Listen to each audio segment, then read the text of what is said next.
Nah, ini kita mau memberikan informasi kesehatan kepada para pemirsa ya. Ternyata virus HIV itu sudah ada obatnya. Kira-kira apa obatnya pemirsa? Langsung kita lihat aja. Ini dia.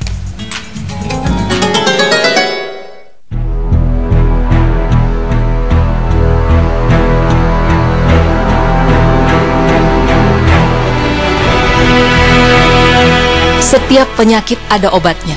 Obat penyakit HIV atau AIDS.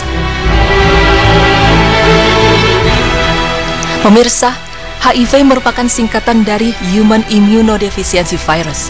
HIV adalah suatu virus yang dapat menyebabkan penyakit AIDS. Virus ini menyerang manusia dan menyerang sistem kekebalan imunitas tubuh, sehingga tubuh menjadi lemah dalam melawan infeksi. Dengan kata lain, kehadiran virus ini dalam tubuh akan menyebabkan defisiensi atau kekurangan sistem imun. Sedangkan AIDS adalah singkatan dari Acquired Immunodeficiency Syndrome atau Acquired Immune Deficiency Syndrome yang menggambarkan berbagai gejala dan infeksi yang terkait dengan menurunnya sistem kekebalan tubuh. Infeksi HIV telah disahkan sebagai penyebab AIDS.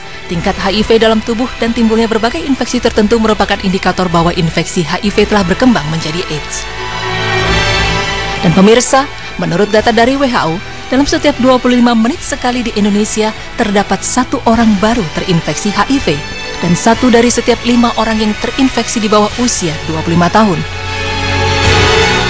Kementerian Kesehatan Indonesia menunjukkan bahwa tanpa percepatan program penanggulangan HIV, lebih dari 1,5 juta orang di Indonesia akan positif HIV pada tahun 2015. Epidemi tersebut dipicu terutama oleh penularan seksual dan penggunaan narkoba suntik. Lantas pemirsa, bagaimanakah Islam dalam memandang penyakit HIV dan AIDS? Dan adakah obat untuk menyembuhkannya? Berikut tim berita Islami akan menjelaskannya hanya untuk Anda.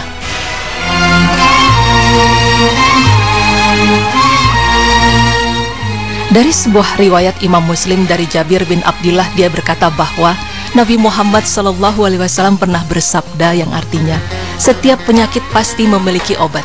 Bila sebuah obat sesuai dengan penyakitnya, maka dia akan sembuh dengan seizin Allah Subhanahu wa Ta'ala. Hadis riwayat Muslim. Dan meneruskan riwayat yang sama dari Musnad Imam Ahmad dari sahabat Usamah bin Suraik, bahwasanya Nabi Muhammad SAW bersabda yang artinya, aku pernah berada di samping Rasulullah. Lalu datanglah serombongan Arab dusun, mereka bertanya, wahai Rasulullah, bolehkah kami berobat? Beliau menjawab, iya. Wahai para hamba Allah, berobatlah. Sebab Allah tidaklah meletakkan sebuah penyakit melainkan meletakkan pula obatnya, kecuali satu penyakit. Mereka bertanya, penyakit apa itu? Beliau menjawab, penyakit tua.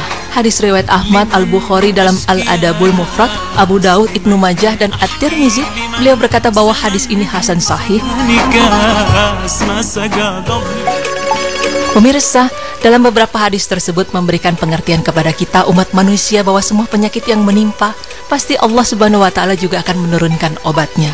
Oleh karenanya seseorang harus bersabar untuk selalu berobat dan terus berusaha untuk mencari kesembuhan ketika sakit sedang menimpanya. Namun sangat disayangkan pemirsa, di masa sekarang terkadang seorang terjatuh pada kesalahan dalam mencari obat, disebabkan karena lemahnya kesabaran dan kurangnya ilmu pengetahuan, baik ilmu tentang agamanya maupun ilmu tentang pengobatan. Mereka berobat dengan cara yang berseberangan dengan syariat, bahkan terjatuh dalam pelanggaran syariat. Bahkan ada pula yang sampai pada cara-cara kesyirikan dan kekufuran yang mereka istilahkan dengan pengobatan alternatif. Terkadang kaum muslimin juga dalam berobat datang kepada orang pintar atau paranormal. Bahkan sebagian dari mereka tidak menamai diri mereka dukun atau tukang santet, tapi mereka menamakan diri mereka dengan sebutan kiai. Atribut keislaman yang mereka sandang menjadikan sebab tertipunya kaum muslimin, seperti jubah putih nan panjang, tasbih yang dikalungkan di lehernya, atau dengan sebagian ayat-ayat Al-Quran yang mereka baca atau yang lainnya menjadikan kaum muslimin tertipu. Kaum muslimin mengira mereka sebagai orang yang pintar, soleh, sakti, dan mandraguna, sehingga langsung mempercayainya.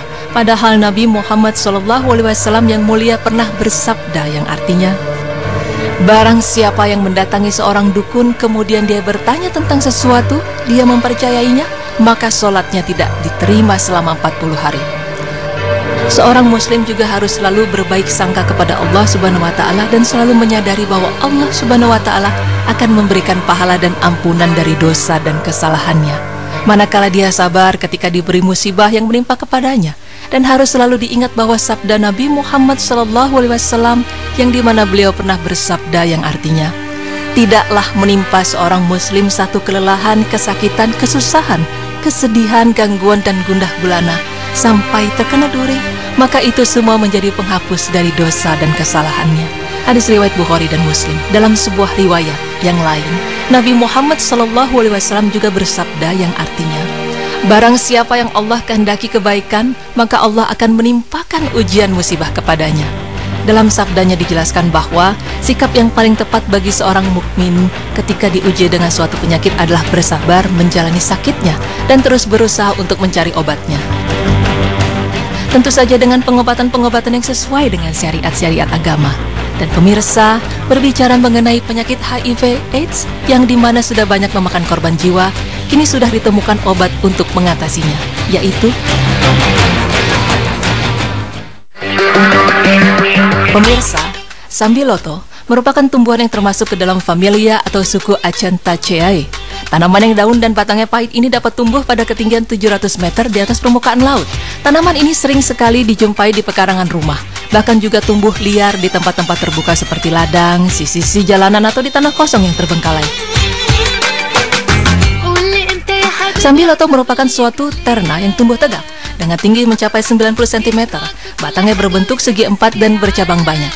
Tanaman ini mempunyai daun tunggal yang saling berhadap-hadapan. Panjangnya 2-8 cm dan lebarnya 1 hingga 3 cm. Tanaman ini juga berbunga sepanjang tahun, berwarna putih atau ungu, tersusun dalam rangkaian berupa tandan yang tumbuh pada ujung-ujung tangkai. Sambiloto juga mempunyai buah yang bentuknya memanjang sampai lonjong. Panjang buahnya itu sekitar 1,5 cm, lebarnya 0,5 cm, serta pangkal dan ujungnya runcing. Bila sudah matang, buahnya itu akan berwarna hitam dan akan pecah membujur menjadi 4 keping. Biji tumbuhan ini gepeng, kecil, dan warnanya coklat muda. Sambiloto mempunyai kandungan zat yang khas berupa andrographolide. Zat andrographolide ini tidak ada di tanaman lain, ungkap Insinyur Winarto, pemilik kebun tanaman obat Karyasari. Selain andrographolide, tanaman ini juga mempunyai kandungan zat panikolin. Makanya berdasarkan dua unsur zat itu, Sambiloto diberi nama Andrographis paniculata. Andrographolide dan panikolin itu memang spesifik, fungsi utamanya sebenarnya adalah meningkatkan daya tahan tubuh. Maka tak heran di Amerika Serikat Sambiloto sudah dipatenkan sebagai obat penyakit HIV/AIDS. Kebanyakan pengobatan tradisional di Jawa, Sambiloto diminum sebagai bahan untuk mengobati berbagai penyakit karena dia bersifat antibiotik. Bahan yang biasanya diambil pada Sambiloto bisa batang atau daunnya. Karena tanaman ini berumur semusim, daun dan batangnya bisa dicabut sekaligus lalu direbus semua. Umumnya bila kita mau meminumnya sehari 2 gelas ramuan Sambiloto, maka daya tahan tubuh kita akan meningkat dan tidak mudah terserang penyakit. Caranya cukup dengan 10 gram daun kering diberi air 4 gelas, lalu direbus hingga airnya tersisa 2 gelas. Lalu direbus hingga airnya tersisa 2 gelas. Bila menderita penyakit serius, maka bisa minum lebih banyak dari itu. Untuk kasus-kasus gigitan serangga, Sambiloto sangat mujarab. Lalu dimamarkan ke kulit yang terkena gigitan, gatal-gatal di kulit akan cepat hilang. Nah pemirsa, berikut tadi penjelasan mengenai obat atau tumbuhan yang dapat mengatasi dan mencegah penyakit HIV atau AIDS yang disebabkan oleh virus, yang dimana saat ini penyakit tersebut sudah sangat tinggi penderitanya, bahkan sudah menjadi pembunuh nomor 2 di dunia. Semoga pemirsa dengan tayangan ini kita dapat terus menjaga kesehatan dan perilaku kita dari hal-hal negatif. أنا وأنت مش غلطانين ما كانش ذنب حد ده كان ذنب السنين. Alhamdulillah, jadi memang ternyata HIV ini sudah ada obatnya. Daun Sambiloto itu tadi kan? Betul, untuk meningkatkan daya tahan ya. Betul. Supaya nantinya tidak menyebar menjadi AIDS ya. Betul. Ini sebetulnya informasi saja ya, bukan berarti kita memberikan informasi bahwa orang bisa dengan bebas begitu saja sehingga penyakit ini kemudian menjadi hal yang biasa. Tidak seperti itu ya pemirsa ya. Enggak dong, itu kan hanya ikhtiar kita memberikan jalan, tapi tetap kesembuhan itu atas izin Allah. Betul. Ya kan, dan cuma satu penyakit yang tidak akan pernah bisa sembuh. Apa itu? Penyakit tua. penyakit. Rasulullah bilang begitu tadi. Jadi, ya kan? jadi kita harus hati-hati nih ya. Seiring dengan bertambahnya usia berarti harus semakin mantap keimanan kita. Insya Allah. Dan selanjutnya kita akan membahas tentang musibah. Kira-kira nih selama ini kita kalau ngobrol kan, wah musibah nih, pasti ada sesuatu yang kita bikin kesalahan terus Allah murka. Ada kaitannya nggak ya? Dan kadang-kadang kita suka ya cenderung nyinyir ya, atau misalnya beranggapan bahwa wah ini berarti si orang ini begini udah melakukan yang negatif sehingga akhirnya begini. Ternyata tidak seperti itu ya Zia.